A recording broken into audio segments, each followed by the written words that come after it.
Anna. Okay. And I am Anna Sikolitis. I own Your Organizing Consultants. We are an 18-year-old award-winning team-based organizing company. And our job basically is to support and partner with our clients to help them maintain their sanity, improve their lives, give them more time, more energy, and we do that by using the methods that we've learned and developed over the last 18 years.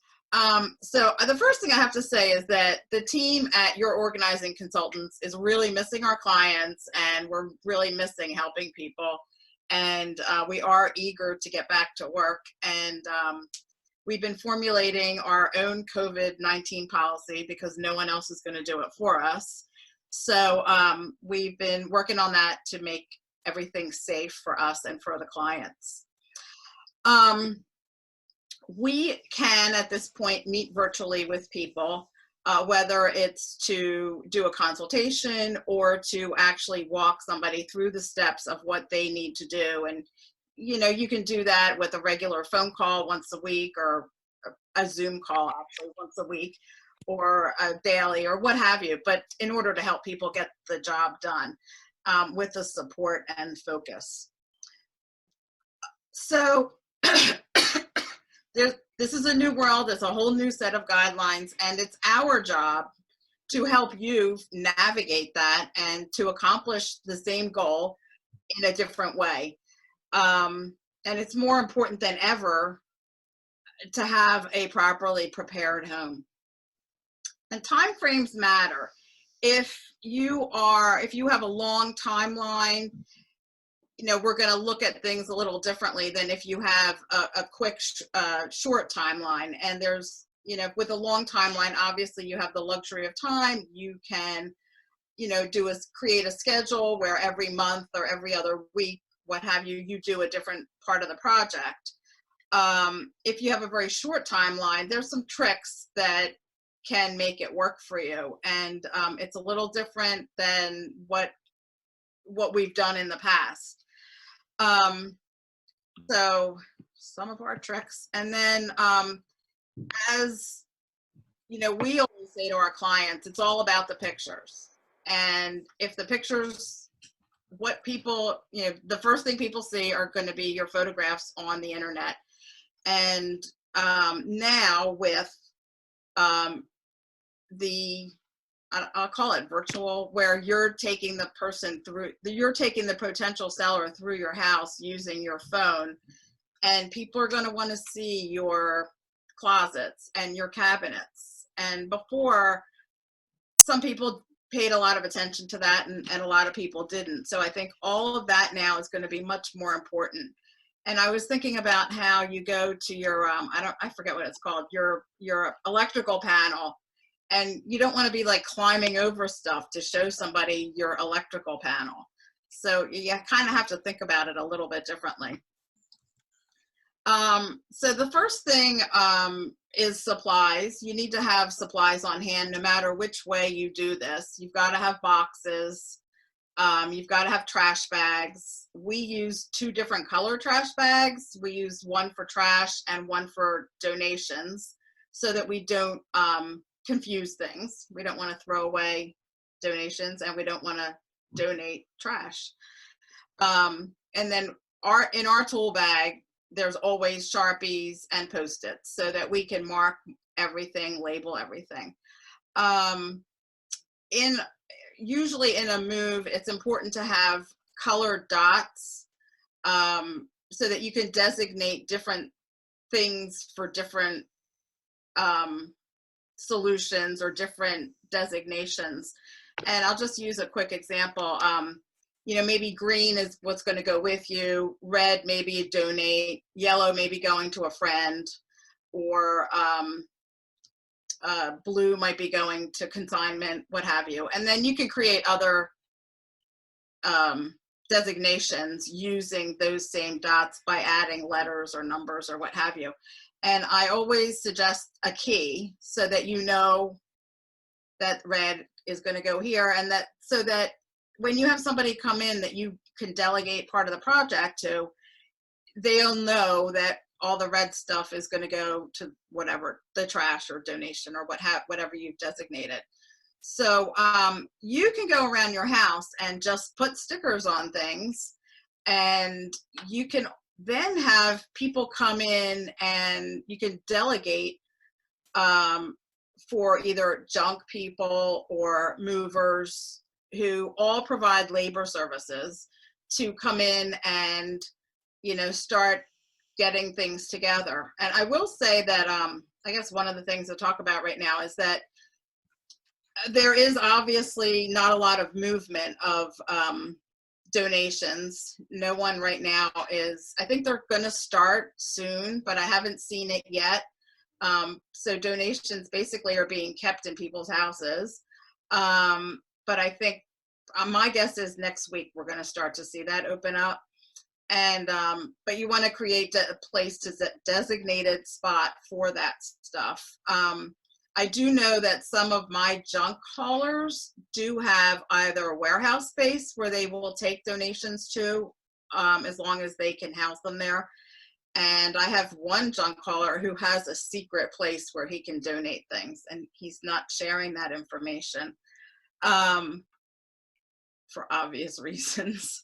And then trash, obviously, you know, you can still put out your trash. However, I think a lot of our trash haulers are no longer hauling the bulk items. So they're not taking the, you know, once a month large pieces that we're putting out. So that is something else that we probably have to hold on to in a designated spot. Consignment. If you feel that you have items that can be consigned, I would take photographs of them, send them to whatever consignment place you're thinking about. And you can send them to more than one place and see if they will accept your item. But keep in mind that I don't think they're picking up anything as of right now. But they do have limited space. So I think they're gonna be very picky. And the other thing I like to say to people is the more decisions that you make now, the easier your move is gonna be, and the more affordable your move is gonna be. And really, I rarely see people who get rid of things and then wish they had them. Yeah, sure, it happens once in a while, but it's not a typical, like, we think we're gonna get rid of things that we want to keep. We think we're gonna get rid of things and then we're gonna want them. Most cases, that rarely comes up again. So as of right now, or through this whole thing, movers have been designated as essential. And most movers and also the junk haulers, like the 1-800-GOT-JUNK or College Hunks, they all provide labor services. So they are a great resource right now. Now, I do know that when they get very busy, they're not going to be doing that. When they get very busy moving, they will not be doing labor services. But right now, they're a good option. And if you can tag things to their designation, you can let them, you know, like, go get all the red things that are going to be donated and put them someplace. You can get them to pre-pack. We see a lot of, and I think that because of the way your house is going to be shown now, it's super important that your closets are decluttered, that all your bookcases are decluttered. And I have to say that in most houses that I go into, probably 30 to 50% of what's in closets should be put away. And the same thing with bookcases. You can have them start packing books, winter clothing, fancy clothing. If you're not planning to entertain, they can pack all of your entertainment type things. You can have them, pantries. Pantries are a big one. I am redoing my kitchen, and I started cleaning out my kitchen, and I found 10 pounds of flour, and I don't even bake. So, and I don't have a very big kitchen, so I don't know how it happens, but if it happens to me, it's going to happen to a lot of other people too. So pantries are a good place to start. Also, if you have kids, toys. You probably can easily put away a lot of toys. And cleaning products, we have tons of cleaning products. That's an easy place to get rid of stuff. And, you know, I think just sometimes it's hard to get started. So maybe cherry picking the easy stuff or the big stuff. Basements are a great place to get started because, as I say, things go down to basements to die. You get a new toaster, the old one goes to the basement. You get a new whatever, the old one goes to the basement for some reason. Probably because it still works. But that's a good donation item. Things that are trash or broken, let's move them on. Memorabilia. Are you really going to be looking at your memorabilia between now and the time you move? Probably not. That's the kind of thing that can get packed up. I would also make sure that the one thing I notice a lot is that people have too much furniture for the photographs. So if you are in a situation where you maybe are going to need to get a storage unit, you might want to consider items that you would want to get out and temporarily store in a storage unit. Movers can help you get all that stuff out and get them placed somewhere else. They can help you get the stuff, you know, segregated out of your living space into your basement, packed neatly. It will look fine. Or in your garage.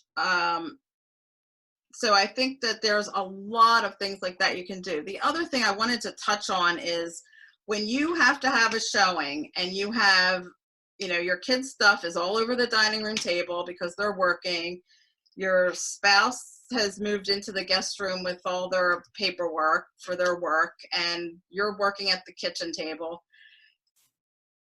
and somebody wants to see your house in an hour or what have you, you want to sell your house. So you have to kind of jump. And the easiest way to do that, in my opinion, at this point, is to make sure that you have space close by where you can just shove everything.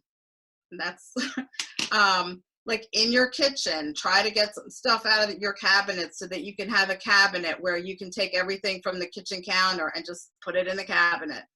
Try to have an extra drawer in a dresser where you can just put whatever you're using out into that drawer. But so those are things like, okay, it's not that easy to get an extra dresser drawer, but if you pack the things that you don't need, you can easily get an extra dresser drawer. You also can create boxes, maybe one per family member or one per room, and you can just run around quickly and put everything in the box, and then you can nicely stack them on the side somewhere, maybe in your garage, maybe even in your car.